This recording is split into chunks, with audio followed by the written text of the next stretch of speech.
Welcome, welcome, welcome. Again, Sunday night on Scorecard is probably one of the best times of the week.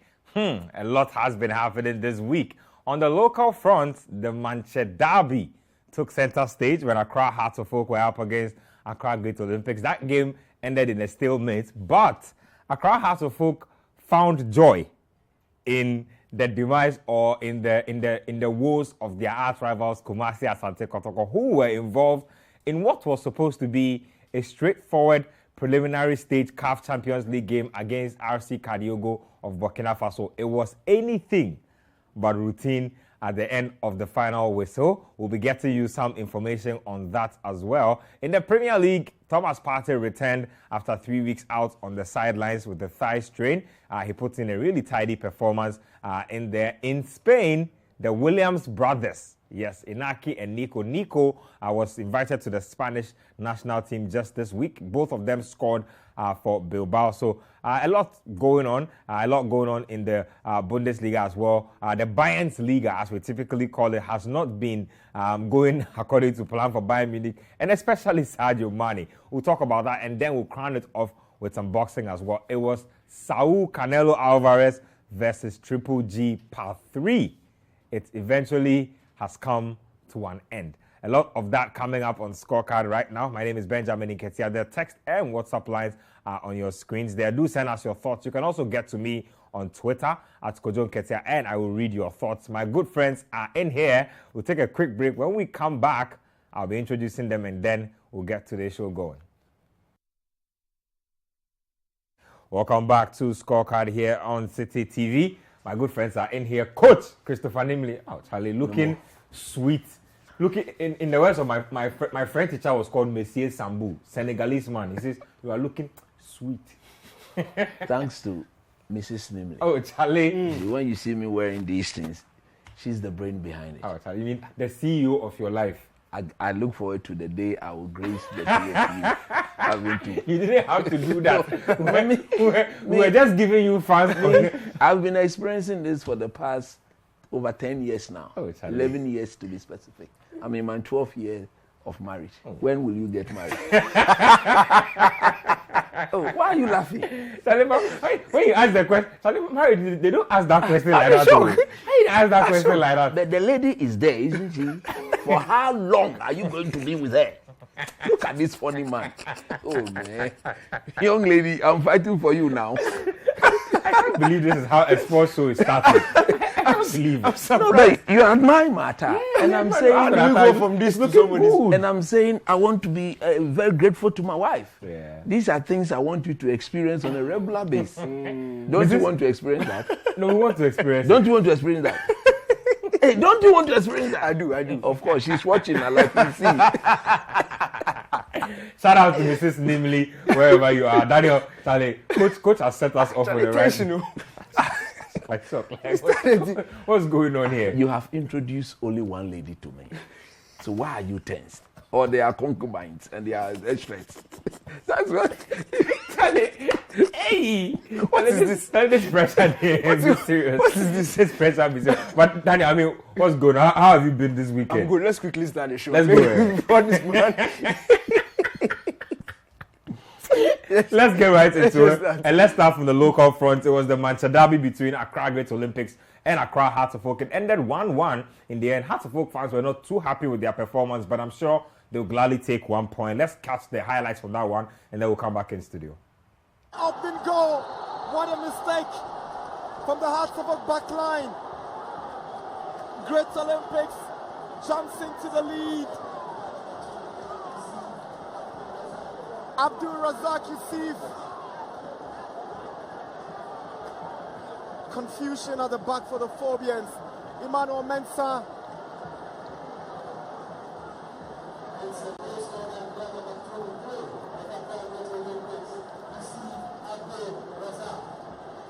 The pressure came from those two attackers, and Mohamed Al Hassan and his goalkeeper completely giving this one away. Yeah, difficult to see what happened there. We're very much focused on the free kick that had been taken. Because then it was a goal kick. Hartford trying to play out from the back there and play themselves into trouble. It's going to be Yadom who's trying to find his goalkeeper with a square pass. It's a terrible square pass. Very terrible square pass to the goalkeeper. And the goalkeeper wasn't ready to pick up that pass. I mean, if you see that again, it's just unthinkable. And I think the moments before that, Oferenchi played one pass to Daniel Free. Barnier with a pass. Junior Kaba on the volley. That was impressive. Esso with a cross in. Here is Abin Junior for Hartsamok. Checks onto his left. Daniel Free. Barnier flicks the ball looking for Siraj. Good touch from Siraj. He goes down in the box from the challenge of Abdul Bashiru. It's the Bontin's corner. Kredu's header, and he gets the equalizer. He redeems himself. Kredu Yadom, what a debut to remember. He gets the equalizer with 2 minutes from full time. Kredu Yadom has indeed arrived in the capital. It's Hartlepool 1, Olympics 1. Cheers and joy from the Hartlepool fans. The place has exploded. And it is as good as the header from Kredu Yadom. It's from around the penalty spot. What a connection from him with the head. Brilliant header from Canelo Yadam, the new boy who announced. Welcome back. Let me quickly get your thoughts on this game, Coach. So Preko squaring off with Sambuedu, and a lot of people said before this game that Sambuedu was running out of time as Hasselhoff head coach and that he needed to win this game. He hasn't won since 2020, but in the end, they found enough in their tank to get a draw. That I completely disagree, whether he needed to win this game to save his job. But again, Olympics went into this game the better team. No wonder the goal Hasselhoff conceded was a clear indication of a back four or a back. How many new players do we have in? I think number 2, the goalkeeper, Konedu Yadom. They would need time. They would need proper time to form that solid chemistry. That is not there. So what I expect from the manager, Samabudi, is to tell them that because of the lack of chemistry in the setup, they don't play it that risky. It was too risky from Konedu Yadom as to why he thought that in the 6-yard box under pressure with the ball 2 across. great Olympics attackers, you should be passing the ball across to your goalkeeper. If you are tight, go for throw or into what? Corner kick, so that you bring everybody back to come and defend. He didn't do that. But of course, these are things they will learn. But look, I've had glimpses of the game. I didn't watch the entire game. But from the report I've had, Olympics should have won. I think they had a very good opportunity to go 2 goals up. And they messed it up. Having said that, Hasselhoff will be very, very happy with this point. Hardly do we say so. But of course, if you've not beaten your arch rival since 2020, and they've ended up beating you or drawing with you, and if you look at the fact that it was in the 88th or 89th minute for Hasselhoff to have rescued it through, again, a player who I would say redeemed himself. He's my boy, though, one of the very good, excellent defenders we have in this country. But he's still very young. He's got a lot to learn as he play for Hasselhoff. I want to say this to the people of Accra Great Olympics. Anytime I get this opportunity, I will repeat myself. No more low boy and the board, the people holding or managing Accra Great Olympics. What is the target? Because they've got a very solid team. Look, they've got a potential league winning team. Of course, I think if they really do want to win the league, they can go for good, it. Because look, they've kept their team intact. They've kept every player. I don't think they've sold any of their important players to any of their arch rivals. So if that is the case, then a clear target must be set. A clear target must be set for this, because I think that if that target is set, then when the boys go away for Accra, we'll all be playing towards achieving our target. But having said that, Yaprekwin is doing some very good things. I think he needs to be encouraged. They need to be supported. Where I look forward to not experiencing that aspect of saying, when Accra Great Olympics, a big man will come to the dressing room and come and tell them, what is that? What is that? Basically telling the players that as for we, today we will not win. Oh. Get the message that we are not winning. Where did you hear that message? I don't want to say that. I can't tell you where I heard that from, but they know what I'm saying is true. Don't do that. They shouldn't do Set a clear-cut target for this thing, and don't restrict them. Get the boys to express themselves, because we just saw somebody sleep in Kumasi. People are sleeping in Kumasi. Omada. What is that? We will come there. When we get there, you see what I will do. What? Hold your horses. Daniel, quick thoughts on Hearts of Oak. They appear to be in this very strange lull of form. Like, you can't really tell what's going on with them. Like, the intensity is not there. They are not scoring as many goals. The spark is just not there. What's going on? Look, it's an interesting problem that they have, and I think it started from last season. The core, I mentioned at the end of last season, the core of players that they had in that title-winning season left the club. The replacements were not, in terms of ability, they have the potential to get there. Yeah. But the pedigree and ability were not yet at the level of the guys who left. And it would, by all means, take time for them to settle into such an important role and push the club towards a title challenge. If you look at last year was like a learning curve for them. Mm-hmm. The likes of Suraj and Co have gained that year's experience. They are coming into this season much better than they were last season. Suraj, like this, has played with the Black Galaxies, established himself.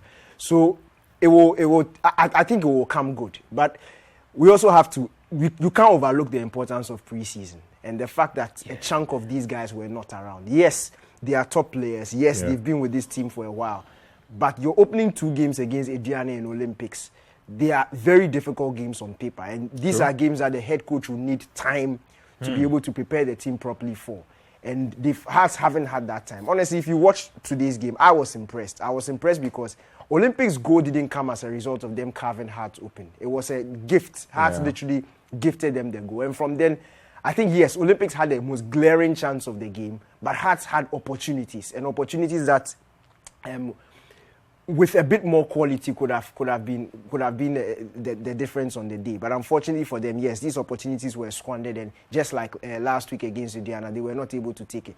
But it's funny how this football thing works and how all of a sudden people are talking about Samuel Boadu losing They are his not job. serious at How all. is serious? How Look, serious? This guy came into Hearts of Oak. Hearts had gone, 11 years without winning a trophy.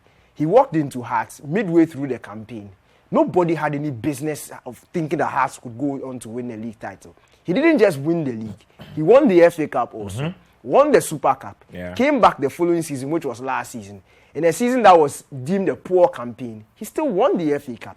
So he's done 5 trophies in 2 years. And this is somebody after 2 games, you are telling me he should be sacked. Sacked for who to come and take over? He's transformed this team into a winning machine.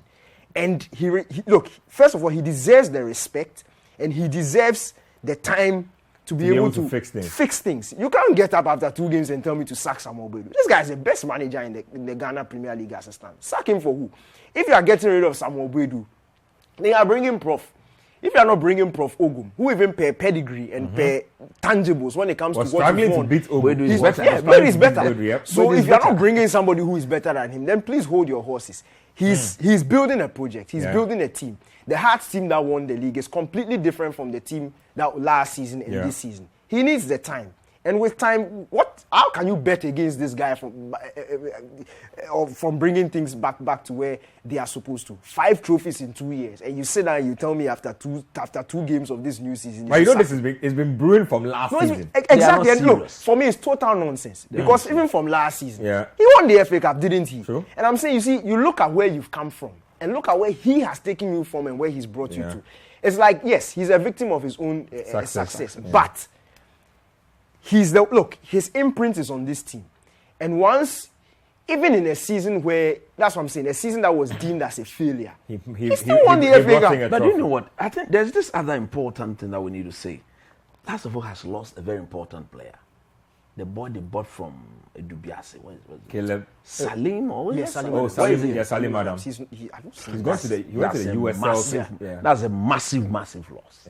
We saw that boy completely manhandle Kumasa Asante Kotoko in the first. Look, he was an integral part of the team yesterday. So in 2 successive seasons, he's not only lost Emmanuel Nete and Benjamin Nketsia. The replacement of those guys too have also left.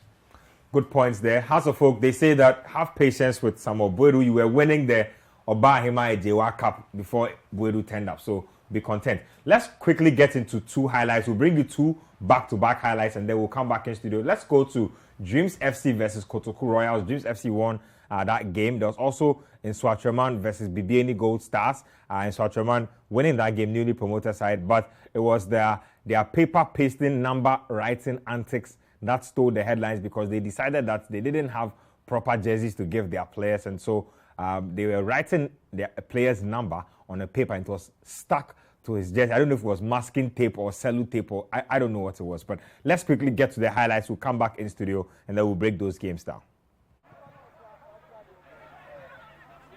Fresh legs. Dreams FC with the opening goal here. At the theatre of Dreams, Ali Uzaif arriving at the right place at the right time. Second half has been better. They've been sharper. They've been piling a lot more pressure, and the Kotokoreans have been sitting deep. Great show of strength there by Dede. Just held this man off to turn him around and just put the ball in a good space. Nobody closing in around the goal scorer, Ali Uzaif. And all he had to do was to make sure he was getting enough on the effort to find the back of the net. It's an important goal for Dreams. They've been knocking a lot better in this second half, and goal arriving just after Seth Ablade decided to effect 3 substitutions at a time. Yeah, and I was just going to say that now it's Ali Uzaif. He's up against the free, goes past the free. Here is Ali Uzaif at the near post. He's trying to set up no one in the box. You see, goes down the left now. Faisal appeals for the penalty. Oh my word! The stadium has erupted. I mean, it's just an awkward defending from Epim Da Costa. This time around, a better ball, a good delivery from Faisal Traore. And just when the ball took a bounce, he can't really get the ball out of danger, and he knows he could have done better there. The ball took a bounce and it hit his hand. There's no way he's going to get his hand away. And this is what the supporters were looking for. Good delivery, brilliant delivery. Samuel Ofori would go in. 1, 2, 3. He's the hero of the moment. Well, he's not going to celebrate, but the supporters will jubilate. And there he is, Samuel Ofori. The goal scorer takes his cool, takes his time and hits it so powerfully well. Careful ball control here, Prince. Let's head it out, no problems at all. I was picked up by Kusi. There's Menu. Oh! Over the top. Unknown area. The first control was... So both teams there recording 1-0 victories. Both home teams actually. Coach Nsoatreman winning at home. But that paper stuck to the player's jersey is literally what grabbed the headlines. There was one at his back and one also on his shorts. Have you downloaded the message? It's here. Okay, let him read Then the message. read that message for us. So after the incident, Nsoatreman Football Club sent out a statement explaining why their player had to appear.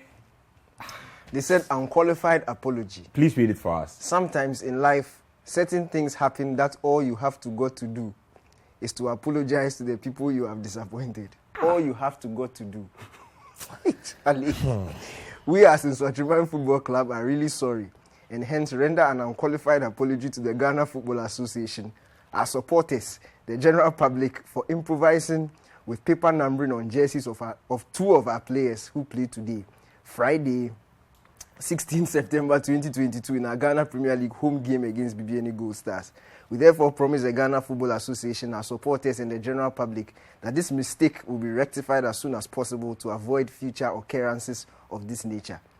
The opening paragraph again. How is this a mistake? You knew what you were doing. How is this a mistake? No, but listen to the opening paragraph. Sometimes in life, certain things happen that all you have got to do. Man. See, Nsoatreman, we are disappointed. Honestly, because this is a team this is a team headed by big people in this country. They are, I think the majority leader is a board member of Nsoatreman. Like, these things cannot be happening. Oh my goodness. These things cannot be happening. So This is such a bad advertisement for the Ghana Premier League. instead of we talking about the football, Yes. look at what we You have captured our attention with your antics. But, granting, was the match officials right to have allowed the player onto the pitch? That's another issue altogether. That's another issue altogether. Yeah, because I think they could have said no. And you see, these are the things. Hold on. See, these are the things that can lead BBNE Gold Stars to go and file a protest. Yes. Because they could have said how is your player playing with his? They could have said, he's not getting in there. You can't get in there. There's match commissioner, assistant referees, the referee himself. Absolutely not. We are definitely going to get some answers on this tomorrow. So yeah, we definitely have to tomorrow. Get some you do a answers follow-up on that. We'll get some answers on and if I'm the one in charge, but when the statement was released, did any member of the board or something read through that statement before it was? I'm sure. Again, they trusted their administrative department to do a decent job, and they let them down. Look, to be honest with you, okay, let's talk about the football. And these are the things that we talk about. You must have an established and proper running administration. It is a basic. It's somebody's team. The son is in charge. The grandchild is the. That's how it works here. Come on, it's so sad. And at times when you look at these are some of the reasons why some of us cannot get involved. Yeah. Because at the end of the day, we are speaking professionalism. There's nothing professional about that. No. Absolutely not. Professional about that. Ghana Premier League level. Ghana Premier League. 2022. A season where you have a headline sponsor. Where you say you are spending 1 million on promotion and marketing. And somebody use a paper. Arts and crafts. Arts and crafts. Use sellotape to full scalp. Crap here and crap there. Scalp. Crap there.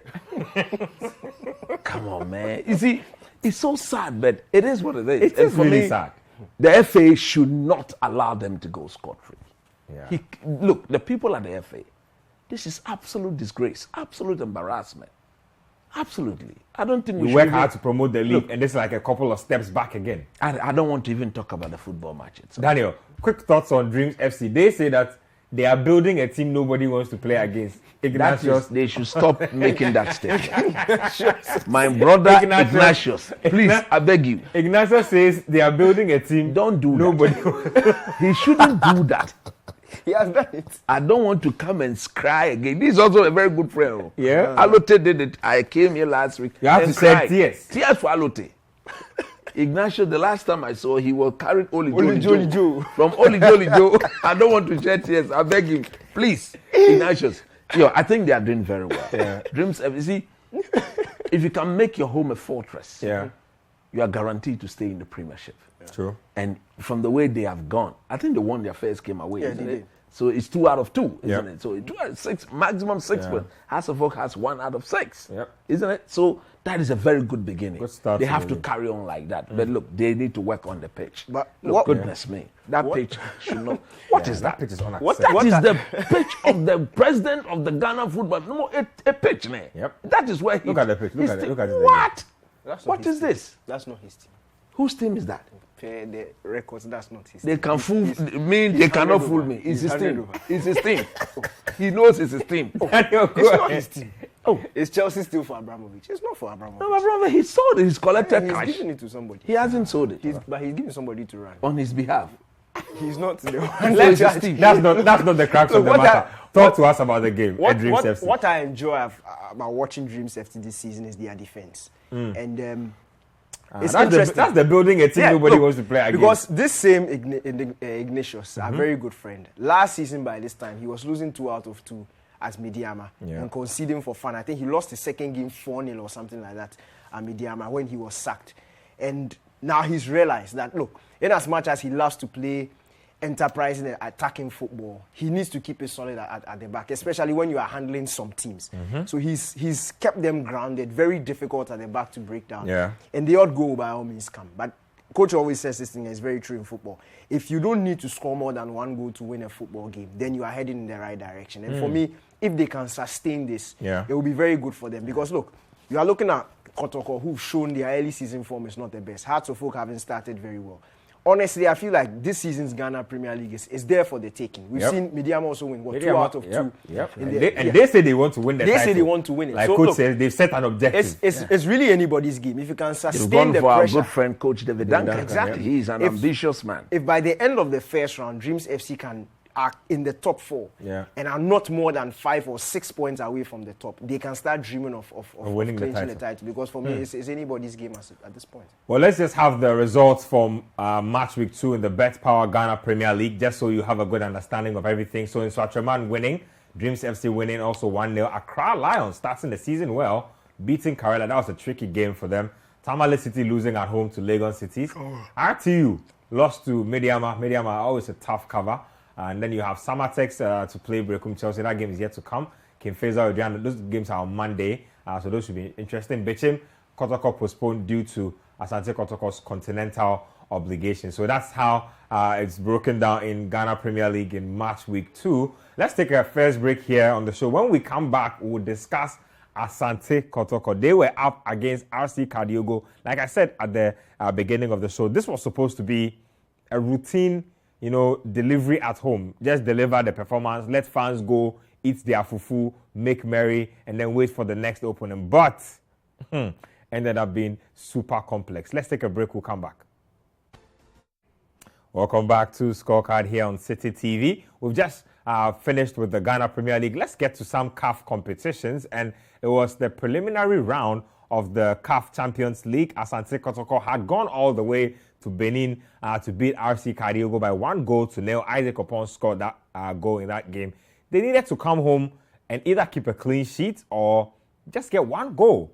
And it would have been enough to get them over the line. No, RC Kadiogo scored first in the 15th minute through a free kick. And Asante Kotoko labored on from there, never managed to truly get into the game or create anything meaningful. In the end, it went to a penalty shootout. They lost by 3-1 on penalties. And guess what? Interesting stuff that has emerged is that in African club competitions, Kotoko have played 12 penalty shootouts and have not won a single one. 12 and not won a single one. I don't know. I don't even know where to start from. That for me, coach, is absolutely unpardonable. Look, Nketsia, I saw a sleeping team. Yeah. Even as we speak, they are not only sleeping, but they are snoring. What? Stop that. Koranteng, stop that. Oh, Charlie.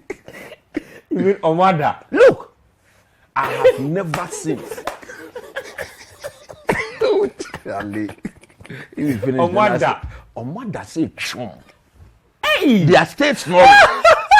Oh, but they changed coach. I said from the board, management, coach, they are all snoring. Some will say the writing was on the wall when they were losing massively in preseason. My goodness. How could you disappoint the whole country like this? What sort of disappointment is this? Yeah. This is not only disappointment, but it is embarrassing. Look, I understand football is made of 3 results. Yeah. At a given time T, at an instant, one may come your way and you live with that. But this one is unacceptable. It is unacceptable. You remember I cautioned them on Sports Panorama. I said, look, he who is down, fear no fall. Yep. So Kadiogo had nothing to lose. They've got nothing to lose. And they will come looking for that early goal within the first 30 minutes. Because the moment they were to get that goal, Kotoko will begin to panic. And look, if you watched or you listened to the commentary, they snore and slept throughout. Even in the penalty kick, there was the guy who was trying to raise the get up. He rather bam. Oh, Charlie. I couldn't believe it. What were you guys doing? Yeah. You look at the board. Have they left everything to Nanaya Mponsa? That he should go and have his way. He should go and do whatever it takes to get them to qualify. At this stage, he had shown competence. He won them a title. Harry Zako, Hasafok will never commit this blunder. I'm telling you honestly. You mean Haas won't go and win away from Herbert home? Mensah, Kumasa Asante Kotoko will never go and win away in the prelims or the first attempt prelims. Which means that they don't even get to play in the CAF Confed Cup. They are out. In the prelims, you've gone to win look, you've gone out there, you've won your first game away. Come home. Yeah. And then you you get eliminated like this? And coach, it's not just the first time. It looks like Kotoko struggled to play at home in these CAF games. No, but it doesn't even matter the magnitude of the, like you mentioned yourself, BYC, Bejaya, Mo Bejaya. They have a track record of struggling at home. What is this? And for me, look, there was a moment with 30 minutes to go, Nketsia, with 30 minutes to go, where I felt that the players, the technical, what's the name of the coach, the Burkinabe? Seydou Zebo. Look, we have about 1,000 coaches in Ghana that are better than Seydou Zebo. I'm telling you honestly. You don't trust Zebs? Look, Seydou Zebs. His body language alone. No, Bako, you see, would never inspire any player. If we just saw Prof Ogumu. Yeah. When things were not going right, and he stands on his feet with his simple tie, and he does that. He throws the tie, and he does this. No more. But you see, if Seydou Zebo was supposed to fail against an opponent, it couldn't have been an opponent that he knew so well. That's what I'm saying. His body language is like, Padie Bachawoju, Kalabule Bachawo. He sold our team to be eliminated by his country's team. His whole team country for his. I'm telling you honestly. No, Koranteng, let's be honest. He's a professional. No, he's a pro. I'm saying that he played as well as he could have. Look, we saw Milovan Rabat in 2010, isn't it? When we met Serbia. You saw that when we won, when Kwesi Appiah-Nko went to hug him, he said, "Come on, behave." But that's different. That's different. But by then we had won. That's different. But I'm sure Seydou Zebo wanted to win this game. I say his body language, his tactical approach to the game, everything was wrong. I did say that they should respect the fact that they are in the lead. Which coach will go into an eliminator, a match that could guarantee your continual progress in the tournament with a lead and not respect the fact that you are in the lead? Go watch the game. When the game started, they were all over the place. They were just, I said, no, you don't do that. You don't do that. That cannot be the game plan. Calm down. Calm the nerves of everybody and play. Let's compel the Burkinabe to rather commit so that we'll go and punish them. Yeah. The ball that it is so unfortunate that they've not made the highlight available for the viewers to see. It was a set piece order. But it came as a result of the entire backline of Kotoko being stretched. And I was asking myself, 15 minutes into, or 13, 14 minutes into a game, you are in the lead. Look, in this modern game, Nketsia, I have never seen the likes of Pep Guardiola, Jurgen Klopp, Mourinho, Toto Alote and co, Ten Hag and co, will not respect the fact that we have a lead to protect. Yeah. And again, the Kotoko front players, was it that compulsory that the other boy from Cameroon should have been playing? Infegi. No, I think they've sold one of them. Mbella is gone. Infegi is there. He's not match fit. He's not been part of the preseason. So what is the thinking? Who are those doing the recruitment for Kumasi Asante Kotoko? Now, the Champions League that the great king has always cried for. Get to the money zone. Look, if I'm the board chair, Nana Aponsa reports to my office first thing tomorrow morning. If he doesn't give me any proper explanation, because in his own words, they've backed him in thick and thin. If I don't get any proper explanation why they snored, I repeat, they were snoring on the pitch.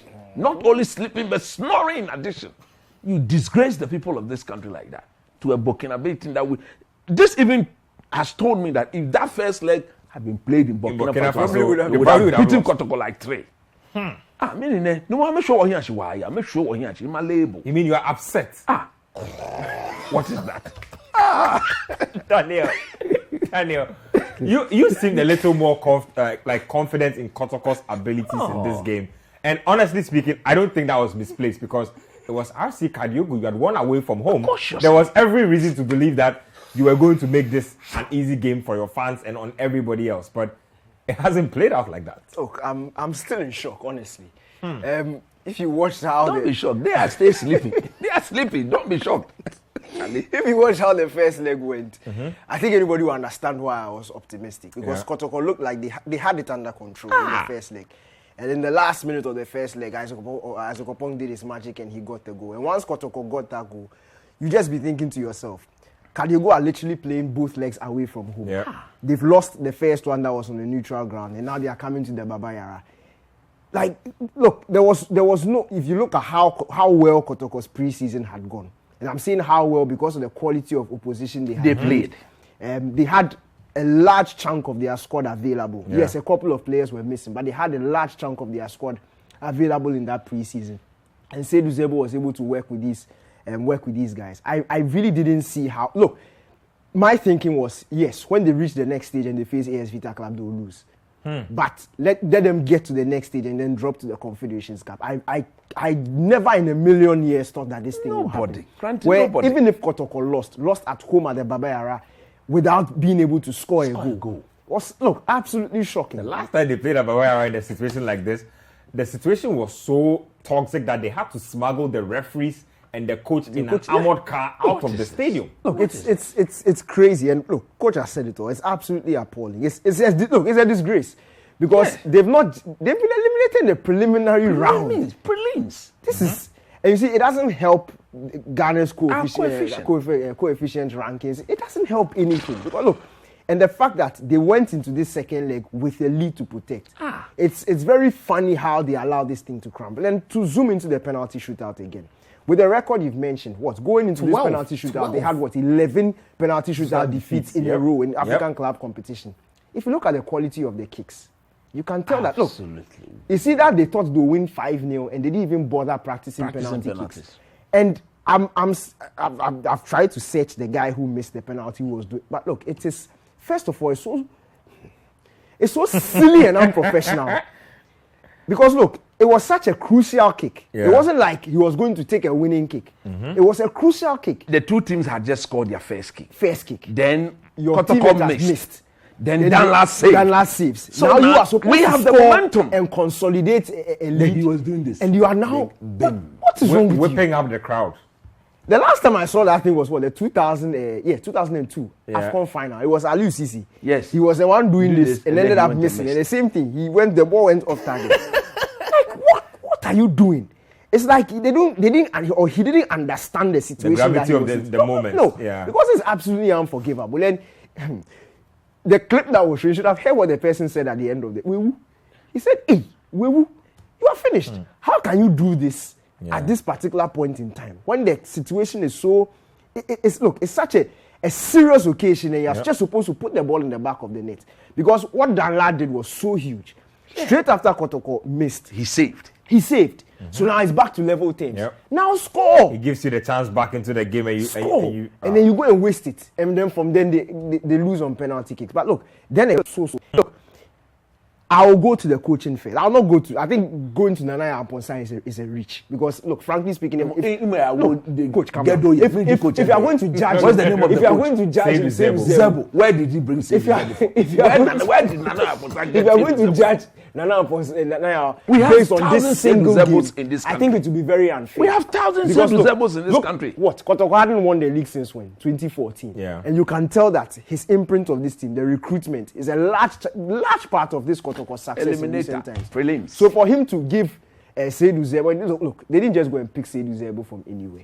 He's a reputable coach in this country. He actually is. He's a pretty high-profile coach in this country. He has some level of continental experience. So coach their Chan team as well. Yeah, exactly. So you understand why they bring somebody like that. But you see, what I'm saying is that the thinking behind bringing him, you can't fault Kotoko. And if you notice, Kotoko are buying a lot of foreign-based players now. So you need to be able to integrate them in this. Oh, but they are quite a number. I'm saying that the thinking behind, you see, it's something if you want to pick a PE coach from. Let me just ask you one question. Just one question. Did you see him sleep today? Did I see him? You saw him sleeping on the touchline, didn't you see? I'm asking you. Oh, Charlie. I'm saying that the thinking behind bringing Seydou Zebo, you can't fault Nanaya. Yeah, I completely get it. It is a disappointing result. It's a disappointing performance from the coach. Yeah. Tactically, he was poor. Body language was off.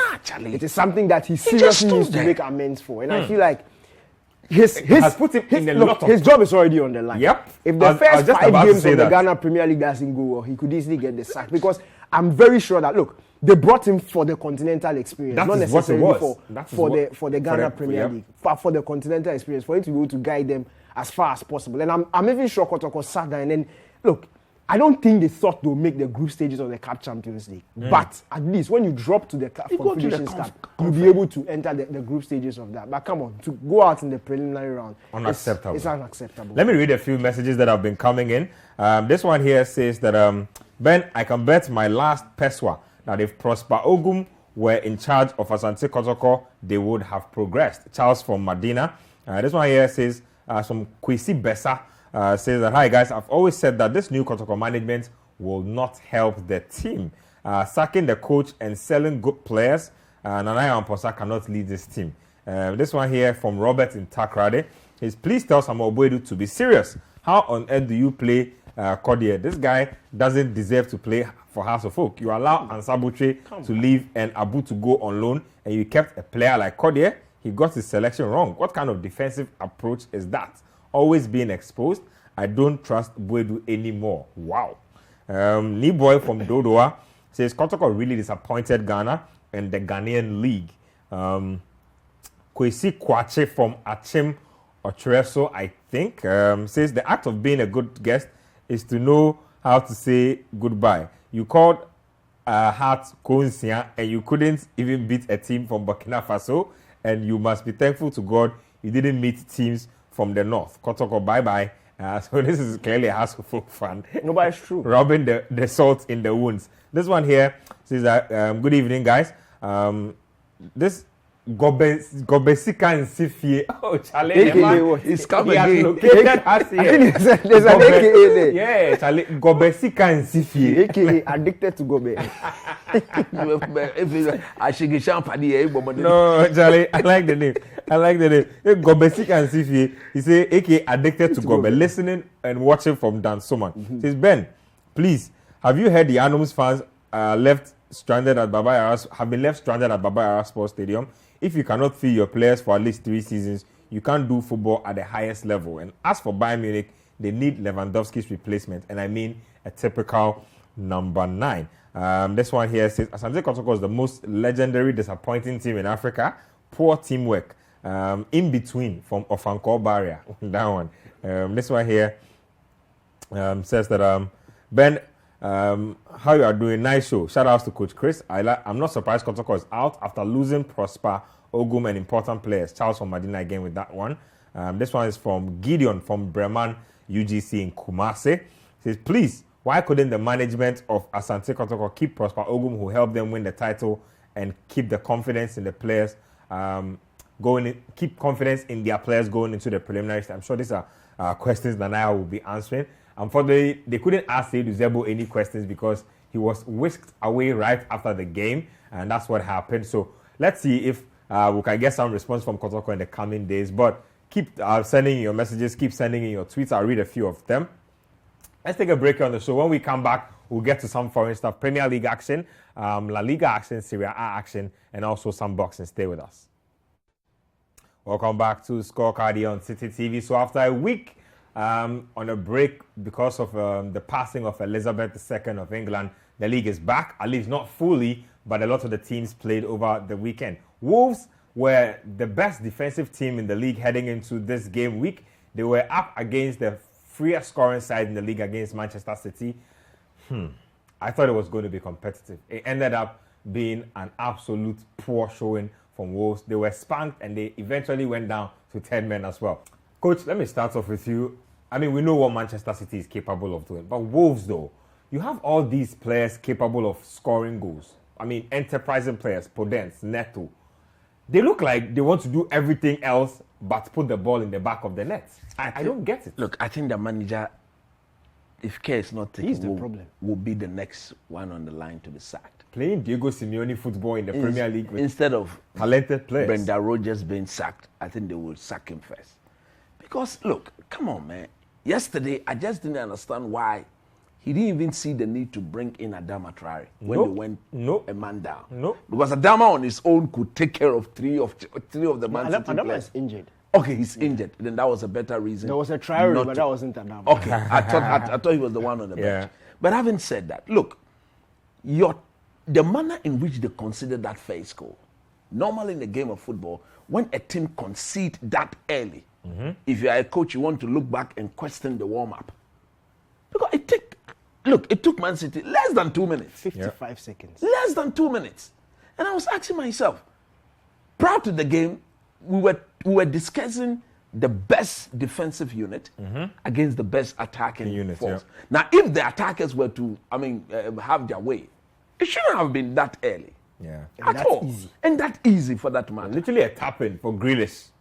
A routine sort of move from Man City.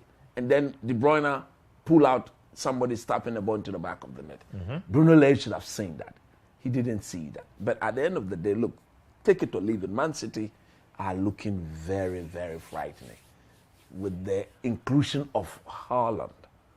Oh, Charlie. No more Paddy Beast. Haaland. Kolowulu. You know, it's crazy. He doesn't even look like. What's that? Kolowulu? Kolowulu. He's a beast. He's an animal. He's the biggest of the animals. The king of the jungle. The king of the jungle. Yeah, that is. I get when you see him walking like that, look at what he does. He put fears into everybody. Even his teammates. He doesn't even look like he's putting in a lot of effort. You know, he just appears in the right place, and then he gets back the on the job net, done. makes the right run, back on the net. And for me, look, somebody will have to stop him. It cannot be this easy. You mean, will it be the butcher? You have a game against... Yeah, in 2 weeks after the international break, they play Manchester and Liverpool back to back. And then they go to Anfield. If Man United and Liverpool don't have a say, then we should hand over the league title to them. Because especially on the part of Liverpool, it will be a perfect opportunity to hurt them. Yeah. I will come back next week, Sunday, to see whether I'll make the statement, Igba.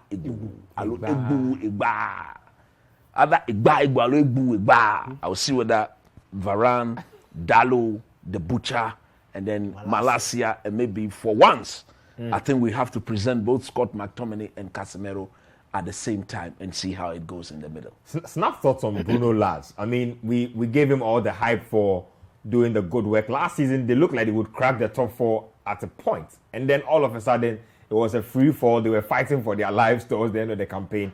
They've started very poorly, and they've recruited really heavily. They've invested 40 million, I believe, in Mateus Cunha. They bought a lot of, big names. They brought in even Diego Costa. He's not played yet, but what's going on with that team? Look, for Wolves, even last season for me, they were poor. Very. Especially they couldn't score goals last season. Goal scoring was a major problem for them, and that's what you're saying. If you look at the caliber of players they have, it shouldn't be a problem. The attackers they have in Adama, in Raul Jimenez, in Prudence, in Neto. Okay, Neto was injured last season, but if you look at them now, this season, how Guedes from Valencia, they brought Trincao has left now, but they've replaced him with Mateus Nunes from Sporting. Neto is playing now. Neto is playing now. Yep. These guys, look, you brought in Valencia's top goal scorer in Guedes, 13 La Liga goals last season. But still, look, and you see, the thing is not that they are creating chances and they are missing. No. The team is so stale, it stinks. Like when they are building up play, look, you could literally sleep in the middle of Wolves having possession. It's that boring. And the fact that you are used to people sleeping today. Now I can see. A lot of over-elaboration in the final third. Look, and when you watch Wolves, it's almost like when Ruben Neves picks up the ball, he needs to shoot. If he doesn't shoot, then nothing is going to happen. It's that still. And even their fullbacks, Aït-Nouri, attacking fullback. Why is the Barcelona fullback? Semedo, he started off the bench yesterday, attacking. Even Johnny himself. All these guys Everybody are is an attack-minded player in that team. I'm thinking to myself, look, Nuno left. He went to Tottenham. It didn't work. They brought in Bruno Lage. Bruno Lage I feel he's taking them back. Yes. There's no problem with going back for Nuno. Because I don't think anybody understands this team better than him. Because look, Bruno Lage, he is a problem. And the way the Premier League is going, if you are not scoring goals, you are going to suffer. Because everybody is attacking. Yep. And if Wolves don't take care, as you said, they had the best defensive record coming into this game. But I think this is the start. They can't even score one. This is a start of something that it may become a trend where now they will need to score more than one to win a game, and that's not sustainable. And that is not sustainable because they just can't score goals, and that's a serious problem. Well, let's take our other Premier League highlights. It was Tottenham Hotspur. They were in action against Leicester City. I thought this game was going to be competitive. Never mind that Leicester don't know how to defend. But in the end, it was the Son Heung-min show. He was left on the bench by Antonio Conte following their Champions League defeat. And he managed to give his coach a statement performance. Son Heung-min, that second goal with his left foot. Oh my goodness. Look, he's a class. Too much. Permanent class. It was a hat-trick in 13 minutes. Just for the record. Hat-trick in 13 minutes. Then, off the bench. Yeah. I don't think this will happen in a long time. No, but credit must be given to Antonio Conte. He knows. Look, Conte clearly knows his that player. Kane is Son is one of his key players. And before this, he had not been firing, honestly. Yes. So he needed to trigger that response. And you could see the jubilation in the face. Come on, this is what I really wanted from him. So he's responded. So now let's see how it goes. I have no doubt that it's going to get better and better and better because that is what Son Heung-min himself is made of. But I want to just say something quick on Brendan Rodgers and Leicester. I think the time has come for them to look beyond Rodgers. I think this group of players they cannot be motivated. They are tired of his voice. They are tired of his voice and they are tired of his way of doing things. Because, come on, man. They've got very good players in that team. Very, very good players in that team. We all know what Ndidi, Madison, Harvey Barnes, those guys, we all know what they are capable of doing.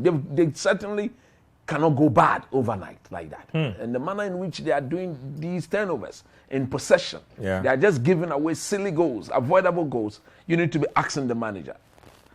5-2 down, still didn't see the need to do damage control.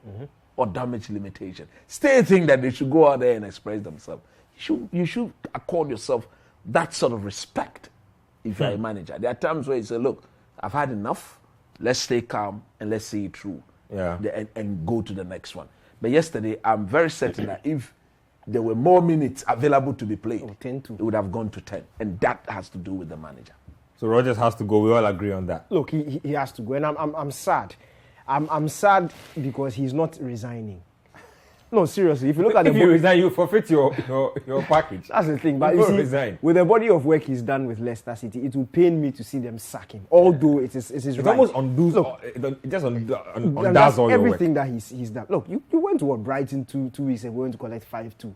Then you come against Tottenham after a very good first half. You just completely collapse. And you see, it comes down to his weakness that has followed him throughout his career. His lack of defensive awareness. And you see, I always say this thing. Desperation is a thief of common sense. They've reached the point where he's trying so hard to do something out of this team. The players are not responding. And because of that, he's not thinking and he's not going back to basics. Because any thinking manager, any forward-thinking manager will look at this situation and say, okay, fine. Players are unmotivated. It looks like they are not responding to my intricate tactical instructions. So what do? Back to route one. Keep it solid at the back. You have enough attacking talent to work magic. Harvey Barnes, Kelechi Iheanacho, Patson Daka, Madison. These are guys that, given an opportunity, if you're able to soak in the pressure, there's no reason why this Leicester team should not be playing on a counter-attack. But they are not. They are still trying to express themselves, be expansive. And as coach has said, there's no way you can look at this problem aside the coach. Some will say the board, they didn't recruit players. But if you look at the squad and the class of players, they are good enough. They are better than what they are showing us now. This team should be in top 6. This team are good enough. Minus the bad goalkeeper. Minus the bad goalkeeper. This is not a terrible team. And that's the only department I can say, okay, fine, maybe they should have gone. But even that, I can also put it down to the manager, because if you look at the time that Schmeichel left the team, he should have insisted that they got a goalkeeper. And there were so many goalkeepers on the market. The guy who came to Man U on the last day, Dubravka. Push comes to shove. There are still a lot of goalkeepers on the market. So many. And for them to stick and stay with this keeper, look, it's so painful because, yes, if Ward wasn't in the post, if somebody else was there, they would have lost like 4-2. Last week, if Ward wasn't in the post, they would have lost like what? Let's say 3-2 against Brighton. Against Arsenal. If he was not there. That would have been, let's say, 2-1. He's so bad. He's such a poor goalkeeper. And even his face, like when they concede a goal and the camera zooms on his face. Yesterday, he was rather beating the grass as if there was a grass. What kind of keeper is this? You see, Tottenham scored a goal and he's lucky there was a small shot. kind of keeper is this?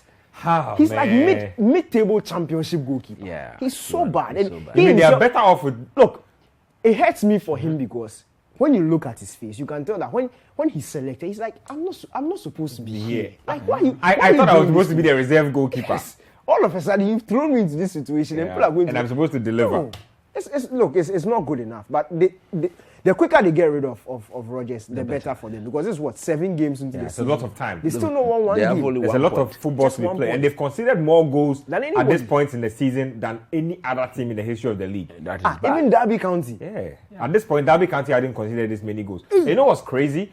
They've conceded 25 goals from dead ball situations since August 2021. He has to be 25 goals from dead ball Yeah. situations. It's And if you know painful. Rodgers, go just double back to his time at Liverpool. It was a goal fest. In fact, somebody said The it. time they finished second, he conceded 50 goals last season. Every time teams had a corner kick or a dead ball, it was almost like a penalty. Liverpool fans were almost heart to mouth every single time there was a corner kick.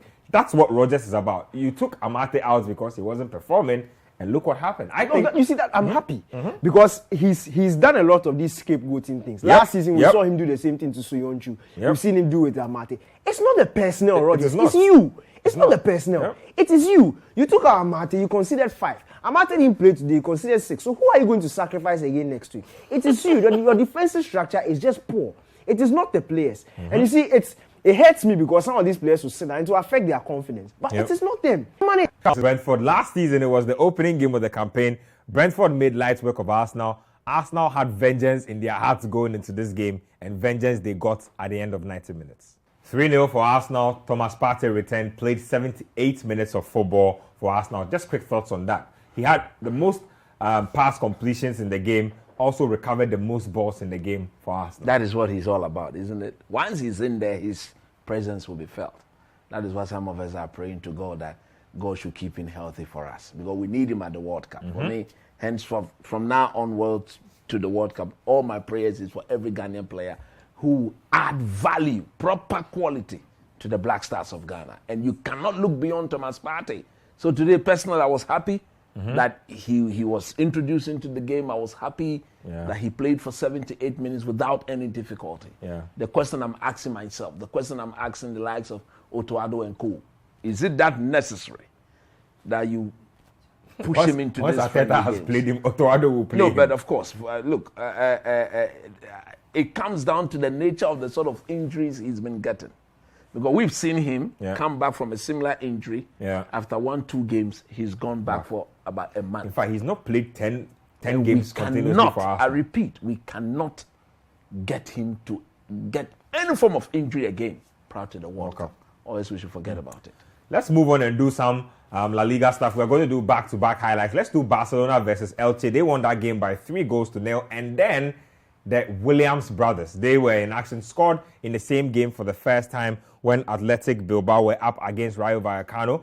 Abdul Mumin also made his debut for Rayo Vallecano in this game. So there were 3 Ghanaians, technically 2, but 3, you know what I mean, in this game. Yes, so the Williams brothers signing there for Bilbao. Mumin making his Rayo debut. Daniel, quick thoughts. It looks like Inaki is coming into form at just the right time for Ghana. I mean, Niko was invited to the Spanish national team just last week, but clearly the focus will be Inaki.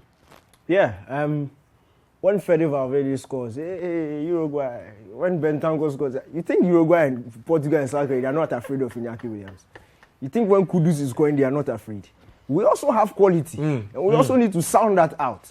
This is a top quality La Liga striker, established, Inaki Williams. Did you see the first touch control, the composure, and the finish?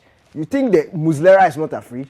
You think Rui Patricio is not afraid? For Uruguay? Yes, Yeah, they are also He's afraid. 60 now? I think he's the captain. He's a captain. Look, we have quality.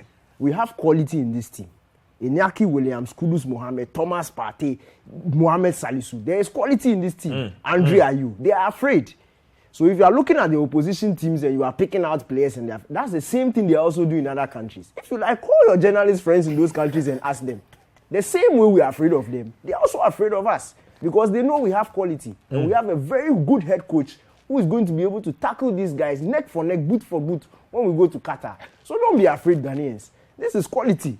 Raul Vallecano, Abdul Mumin coming on to make his debut. Yeah. Look at where our players are playing. Look at that. Look at the touch. Look at the finish. Niko Williams, he should go and play for Spain.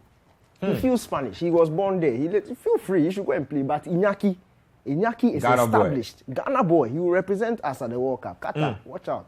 So the Williams brothers doing well there. Mumin also making his debut. Let's move on and let's get to the Italian Serie A. We'll do again a reel of games and then I'll come back in studio. Udinese are doing something wonderful. Last week they beat Roma by 4-0. This week they've beaten Inter Milan by 3-1. So there's something going on there. We'll also get to Monza versus Juventus. Juventus are struggling. And I think at this point, Max Allegri knows what is coming. We'll get to AS Roma versus Atalanta as well. Welcome back. Coach, Inter Milan losing 3-1 to Udinese. Udinese beat Roma 4-0 the week before. Should Inter be worried because they are beginning to wobble very early on in the season? These are clear signs of worry. You should sack Simeone. Or Simeone should be sacked. Because by far they have the best team in the league. Player for player, quality-wise, they have the best team in the league. Struggling. Yeah, and what is so appalling that when they are being beaten, they are it's always comprehensive. What is that? Not 1-0 tight and then you lose, but 3-0, 3-1. What is that? I mean, it has to stop. And for me, Simeone will have to go back to the things he used to do. Maybe because of the quality he's got, he's not showing the respect to the other teams in the league, and that will be very, very premature. Lost crucial games this season. Lost to Milan already. Look, he lost the league title to Milan with this squad. With this squad, and already at the end of this season, I think they've lost to. Is it Napoli already? They've lost to Milan, and lost to Udinese. More than 3 goals, and that is unacceptable. Daniel, quick thoughts on Juventus. Also going through their own struggles. They were struggling in midweek in the Champions League. They've extended their struggles to the league as well. I mean, you don't lose to Monza with a squad like this. Look, to be fair to Juventus, for me, that they've been the most unlucky team in Europe. Their recruitment was brilliant. If you looked at it on paper, all of a sudden Pogba got injured. Di Maria has been having injury issues. Now he's picked up a red card. He's going to miss the next 3 games. Chiesa has gotten injured. He's also going to miss the first half of the season. They said he's coming back after the World Cup. Cool. That is literally their entire creative department out. And it takes them back to get not to renew Dybala's contract.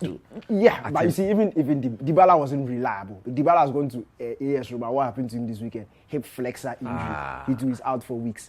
So it's really painful when you look at Juventus because you could tell that they identified the problem at the end of last season and they made attempts to fix it. But some way, somehow, it's just gone out of the window. And when you look at them, defensively, that's not their problem. They are actually very difficult to break down. But in the attempt to try and be creative when there's really no one to create those chances, that's what leaves the space and allows their opposition to score. So I'm sad for Allegri, but I bet you if they stick with him, if they are, and that's what Agnelli said. He said they are not going to sack him. They have to stick with him. If they stick with him, and by January, February, when Pogba comes back, Chiesa comes back, Di Maria is playing, I think you start seeing the real Juventus. Let's get to Germany. Let's check out Bayern Munich. They are also struggling a little bit. They were held to a draw, I believe, last week. They've lost this week as well to Augsburg. 1-0 is how this game ended.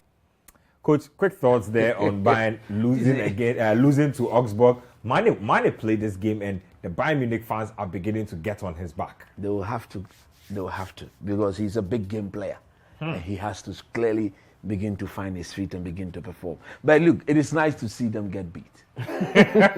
Of course. You mean it's nice for a change? For a change. You can see them. It is nice to see them go through that because the level of dominance is too much. It's too much. Let's do some boxing now to close out the show. Saul Canelo Alvarez and Gennady Golovkin went at it in part 3 or the trilogy of the About series. It's been back and forth. Canelo Alvarez has established himself as the undisputed winner between the two guys. It was a win for Canelo Alvarez after the bouts came to an end. Golovkin, 40 years old, he held his own, but it wasn't enough. Saul Canelo Alvarez, unanimous decision victory. DK, snap thoughts on that? How much money did he get? I'm not sure. It's all about that. So Canelo got what, double the amount Triple G got. It was a waste of time, honestly. He's what, 41. I feel like they did this bout for the money. It's for the money. It's for the money. That's it. I miss the old days of boxing, where people didn't like each other and wanted to slug it out in the ring. But look, the first it's very business. The first two were good. The results at the end of the first two a bit questionable. Yeah. But I think this one. The trilogy was unnecessary. It was unnecessary. The two boxers just decided with their camp. Yeah, we've got some money to make. Let me read a few messages. Uncle Joe in Bamako says, good evening, guys. Good show. Good work. Keep it up. This one here from King Selassie from Adenta says, Felix Afenajan is sitting on the bench of relegation struggling Cremonense. He should have stayed at Roma.